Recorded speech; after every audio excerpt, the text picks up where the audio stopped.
Para po sa devotion natin na patungkol po sa likeness of God, tayo po inilikha ng Diyos according to His image after His own likeness. Kaya pag tinanong sinong kamukha mo si Lord. Napakahalaga na isipin mo, ma-inculcate sa ating puso't isipan na kamukha natin si Lord. Now, ito po yung greatest problem of all time, no? Pinakamatinding problema ng sangkatauhan. God created us in His image. Pero ang ginagawa nating mga tao, we are breaking that image. Sinisira natin yung imahe ng Diyos sa ating mga sarili, sa ating buhay.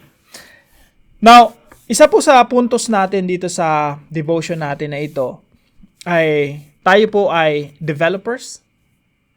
Yung tatlo po, no? Creative rulers, developers, multipliers. Tayo po ay nilikha ng Diyos na creative, na nagde-develop at nagmo-multiply. Now, ang ganda ng plano ng Diyos sa ating mga buhay, merong potential eh. Lahat po tayo may potential na ibinigay sa atin ng Diyos. Na napakaraming tao, sinayang nila yung potential nila. Again, lahat po ng kailangan natin para magtagumpay, binigay na ng Diyos sa atin. Binigyan tayo ng creativity, meron tayong potential, meron tayong mararating dapat sa buhay. Maganda sana yung maaabot natin. Ang problema, sinasayang natin yung oras natin, sinasayang natin yung buhay natin, sinasayang natin yung mga talents and gifts and capacities natin para magtagumpay. Sayang yung potential natin. We are created in the image of God, pero madalas hindi natin pinagbubuti, pinagyayaman, dine-develop yung ibinigay sa atin ng Diyos. On top of that, bukod sa sinisira na natin or hindi na natin binibigyan hindi na natin dine-develop yung binigay sa atin ng Diyos. On top of that, sinisira pa natin. Kaya po maraming tao, binigyan ng Diyos ng perfect health. Ang ganda ng kalusugan, sporty, or binigyan ng Diyos ng katagumpayan sa negosyo. Pero ang gagawin nila, nalulung sa droga, nalulung sa sabong, nalulung sa mga bisyo. Sinisira nila yung katawan nila, sinisira nila yung mga pinagkatiwala sa kanila ng Diyos. Pati yung health nila, sinisira nila. Sayang yung potential, sayang yung image ng Diyos, sinisira natin. Now, gusto kong ibaling attention natin dito sa James chapter 3 verse 9. Ito po ay patungkol sa dila natin, no? Yung dila kasi natin. Again, part ito ng binigay sa atin ng Diyos. Yung dila natin may potential yan eh. You can bless others. You can encourage other people.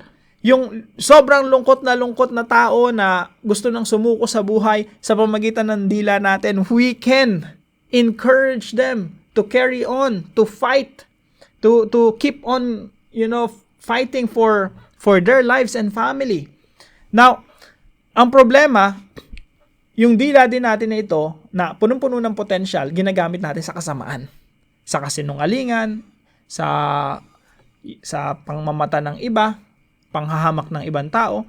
Kaya sabi po dito sa James chapter 3 verse 9, with it we bless our Lord and Father. Ibig sabihin, ginagamit natin yung dila natin para magpuri sa Panginoon. But at the same time, with it we curse people who are made in the likeness of God. Sipin niyo po yung sinasabi sa Tagalog po, sa pamamagitan nito ay pinupuri natin ang Panginoon at Ama. At sa pamamagitan nito ay nilalait natin ang mga taong ginawa ayon sa larawan ng Diyos. Mga kapatid, one of the ways to destroy the image of God is to curse other people, put down other people. Yung mga taong slow yung progress, minsan dinidiscourage natin. That's one of the ways to destroy the image of God in them. So, pwede mo palang sirain yung image ng Diyos sa iyong sarili. At the same time, you can destroy the image of God in other people. Now, sabi dito, with it, we curse people who are made in the likeness of God. Now, hindi lamang po ito sa dila or cursing. Madalas po, ito ay patungkol rin sa corruption. Isipin niyo po, no? Ikaw ay leader ng isang bansa. Ikaw ay leader sa government. Ikaw ay leader sa eskwelahan. Ikaw ay leader sa business. Pag naglalamang ka sa iyong kapwa, mga kapatid, isipin natin, ang nilalamangan mo ay yung mga taong nilikha sa imahe ng Diyos. Kaya po ako, galit na galit ako sa mga rape cases, sa mga babaeng inabuso. Nakakatakot yun eh. Yung babae na yan, nilikha yan ayon sa imahe ng Diyos. and you will do that to that person. Kaya po sa krimen, kapag murder yung kaso, pag binasa mo yung Bible, pag pumatay ka ng tao, buhay mo rin yung kapalit. Bawa ako, pumatay ako ng isang tao, minurder ko yung isang tao. Ang kabayaran dun sa kasalanan ko na yon ay buhay ko din. Alam niyo po kung ano yung dahilan ng Bible? Sa panahon po ito ng Noah eh. Ang dahilan ng Bible, yung tao sobrang sagrado, nilikha sa imahe ng Diyos, nakatulad ng Diyos, na kapag ginawan mo ng masama yan, dapat ang ipambabayad mo dyan ay yung sarili mo. Pag pinatay mo yan, buhay mo rin dapat ang kapalit. Kaya yung Biblia, sobrang itinataas yung status ng mga tao na kapag pinatay mo yan, babayaran mo ng buhay mo yan. Dito po sa atin, medyo pangit yung sistema eh. Pumatay ka ng tao pero hindi mo babayaran ng sarili mong buhay. Makukulong ka lang. Minsan, madalas makakalaya ka pa. Ibig sabihin, ang baba ng tingin natin sa tao. Kaya ako naniniwala ako sa capital punishment. Basta proven, no?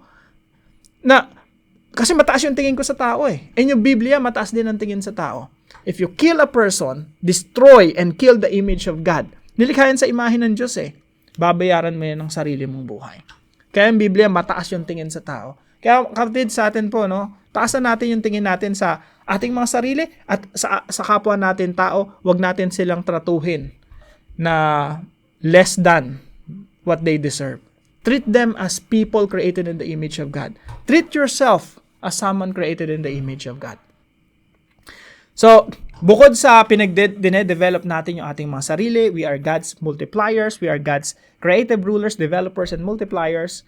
Mga kapatid, yung iba kasi, hindi na nga ginagawa ang mga bagay na ito, sinisira pa yung kanilang sarili, sinisira pa yung kapwa nila. Pero tayo mga Kristiyano, pinagyayabong natin, pinagyayaman natin kung ano yung binigay sa atin ng Diyos. Again, huling-huling paalala po, no? Taasan mo yung tingin mo sa iyong sarili. Mangarap ka ng mataas at lahat ng pangarap mo, tuparin mo para sa kaluwalhatian ng ating Panginoon na lumikha sa atin according to His image after His own likeness. Pagpalain po kayo ng ating Panginoon. See you po tomorrow 5 a.m. dito po sa ating Daily Devotions.